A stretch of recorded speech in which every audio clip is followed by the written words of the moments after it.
மனிதனை படைத்தவர் அவர் சாயலாக படைத்தார். தேவகுமாரன் இயேசு நம் சாயலாக இந்த பூமிக்கு வந்தார். பரலோகத்திற்கு நாம் செல்லும் பொழுது இயேசுவின் சாயலாக மாறப்போகிறோம். இதான் என் சத்தியம். பயப்படுறீங்களா? எதுக்காவது ஒரு அம்மா கிட்ட கேட்டேன், ஆகமங்கள் மொத்தம் எத்தனை சொல்லுங்கம்மா. ஆகமங்கள் மொத்தம் 5. அது கூட எனக்கு தெரியாதா? சரி, நல்லா தான் சொல்லிட்டீங்க 5. The beginning 5 books in Bible. ஆகமங்கள் சொல்றோம் இல்லையா? ஆகமங்கள் புதிய மொழிபெயர்ப்புல பாத்தீங்கன்னா துவக்க நூல் அப்படின்னு வரும். சரி, அந்த 5 ஒழுங்கா சொல்லுங்கம்மா.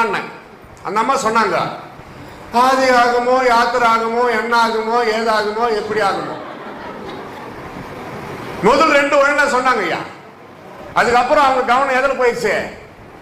என் வாழ்க்கை என்ன ஆகுமோ, ஏதாகுமோ, எப்படி ஆகும். இதான் 5 ஆகமெல்லாம். அப்போ அவங்க உள்ளத்துல என்ன இருக்கிறது? பயம். உயிரே போனாலும் எங்க அப்பா சொல்லுவார், கத்தியே கழுத்தாண்ட வந்தாலும் பொய் சொல்லாத. பாருங்க, அப்பா சொன்ன அருள்மொழி.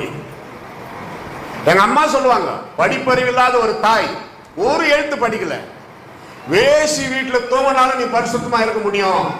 எங்க அம்மா சொன்ன டைலாக்யா. கற்பு நெறி பெண்களுக்கு மட்டுமல்ல, ஆம்பளை பசங்களுக்கு இருக்கணும்னா. நாங்கெல்லாம் படிக்கிறோம், வாலிப பசங்க, அவங்களுக்கு ஒரு பயம், தப்பி தவறி எங்கன்னா தப்பான முறையில் போயிடக்கூடாது. காதல் காதல் பண்ணிக்கிட்டு எங்கன்னா போய் மோதல், பிரச்சனை வந்துடக்கூடாது. அப்புறம் சாதல், எக்ஸ்ட்ரா டைலாக் கொடுத்துட்டார் ஆயர், நன்றி. இன்னும் அதையும் சேர்த்து இனிமே சொல்லுவேன். இந்த மாதிரி எடுத்து கொடுக்கறதுக்கு ஆள் வேணுமே. கர்த்தருக்கு ஸ்தோத்திரம். பயம் இருக்குதா? இன்னைக்கு கூட லாஸ்ட். இயேசு உயிர் தெழுந்தார். உன் பயத்தை நீக்க. அல்லேலூயா சொல்லுங்க. அல்லேலூயா சொல்ல ஆளே இல்லையா? 3வது யோவான் 20:17.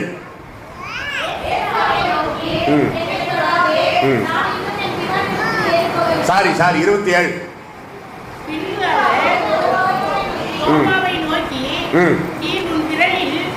நீட்டி என் கைகளை பார், உன் கையை நீட்டி என் விழாவிலே போடு, அவிசுவாசி ஆயிராமல் விசுவாசி ஆயிரு என்றார். முதலாவது அழுகையை களிப்பாக்க, 2வது உன் பயத்தை போக்க. அதாவது நான் சொல்லுகிறது இயேசு உயிர் தெழுந்த பிறகு நடந்த காரியங்கள். இங்க பாருங்கள், 3வது உங்கள் அவிசுவாசத்தை நீக்கி விசுவாச வீரர்களாய் மாற்ற இயேசு கிறிஸ்து உயிரோடு எழுந்தார். செயின்ட் தாமஸ் போய் பார்த்திருக்கிறீங்களா? எங்க போறீங்களா டூரு? நம்ம ஊர் பக்கத்துல இருக்குது செயின்ட் தாமஸ் சர்ச், பட்ஸ் ரோடு. அங்க பார்த்துருக்கிறோம் 2-3 முறை. அங்கதான் அவர் வந்து தியானம் பண்ற நேரத்தில் ஒரு நண்பர், அவர் சைவம், அவர் சாப்பிட்றது சைவம், அவர் பண்ணதெல்லாம் அசைவம். பின்னாடி வந்து குத்திட்டான். பின்னாடி வந்து குத்தினாவே அவனுக்கு என்ன பேரு? கோழை. கரெக்ட். ரத்தம் சொட்ட சொட்ட சாந்தோம் வரை ஓடினார். அங்கே ரத்த சாட்சியாக மரித்தார். அவிசுவாசமாயிருந்த தோமாவுக்கு தரிசனமாகி விசுவாசத்தை உண்டாக்கினார் இயேசு. தோமா அதுக்கப்புறம் இயேசுவின் சீடர்களிலேயே தோமா நம்ம இந்தியாவுக்கு வந்தாரு, கேரளாவுக்கு வந்தாரு, 17 சர்ச்சு கட்டினாரு. ஒரு ராஜா, அந்த காலத்துல ராஜா, இப்பதான் முதலமைச்சர் அப்படியெல்லாம் வந்துச்சு பேரு. அந்த காலத்துல ராஜாவுடைய ஒரே பையனை கரடி கடிச்சு அவன் செத்து போயிட்டான். அந்த நேரத்துல தான் தோமா அங்க வந்தாரு. அந்த பையனை தோமா உயிரோடு எழுப்பிட்டாரு. இயேசு கிறிஸ்துவின் நாமத்துல அந்த ராஜாவுடைய மகனை தோமா உயிரோட எழுப்பிட்டாரு. ராஜா கேட்டாரு, உங்களுக்கு என்ன வேணும் சொல்லுங்க, என் ஒரே குமாரனை எழுப்பிட்டீங்க, நான் எல்லாம் செய்யறேன்னு. எனக்கு ஒண்ணு வேணாம், சர்ச்சு கட்டுறதுக்கு இடம் கொடுங்க, சர்ச்சு கட்டி கொடுங்க, இயேசு கிறிஸ்துவை நாங்க துதிக்கணும்னாரு. தோமா இங்க வந்த பிறகு நடந்த நிகழ்ச்சி இதெல்லாம். அதற்கு பிறகு திருவிதாங்கோடு, கன்னியாகுமரி மாவட்டம், அழகிய மண்டபத்திலிருந்து ஒரு சின்ன பஸ் போகும், ஒரு 3 கிலோமீட்டர். திருவிதாங்கோடு தோமாவே தன் சொந்த கைகளால் கட்டின ஒரு தேவாலயம். ஆர்சி ஃபாதர் அதை பாதுகாப்பா இப்ப அழகா வச்சிருக்கிறான், கொஞ்சம் எக்ஸ்டென்ஷன் பண்ணி கட்டி இருக்கிறான். 3 முறை நாங்க அங்க போயிருக்கிறோம், வீடியோ எடுத்து பேசி போட்டிருக்கிறோம் யூடியூப்ல. தோமா தன் சொந்த கைகளால் கட்டின தேவாலயம். சின்ன சின்ன சின்ன சின்ன பொம்மைகளை செஞ்சு வச்சிருக்கிறார். ஒரு கல்லு, பெரிய கல்ல உடையாம தண்ணி தொட்டி ஆக்கியிருக்கிறார். அப்பப்ப மண்வெட்டி போட்டு நோண்டி நோண்டி நோண்டி ஒரு கிணறே உருவாக்கி இருக்கிறார். எல்லாம் அங்க இருக்குது. அப்படி சரித்திரம் படைத்தவர்.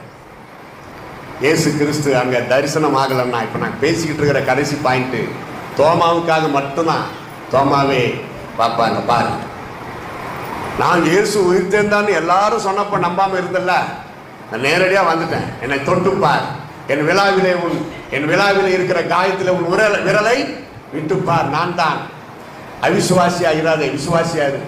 என் ஆண்டவரே, என் தேவனே, நான் சந்தேகப்பட்டுட்டனே, என்னை மன்னிங்கன்னு காலில் விழுந்துட்டாரு. அதோட நான் தோமாக்குள்ள ஒரு விசுவாசம் வளர்ந்தது பாரு. கிறிஸ்துக்காக இயேசுவின் சீடர்கள் யோவானை தவிர மற்ற அத்தனை பேரும் இயேசுக்காக ரத்த சாட்சியாக மரித்தவர்கள். கிறிஸ்து இயேசுக்காக ரத்த சாட்சியாய் மரித்த அந்த ரத்தத்தினாலே கட்டப்பட்ட திருச்சபை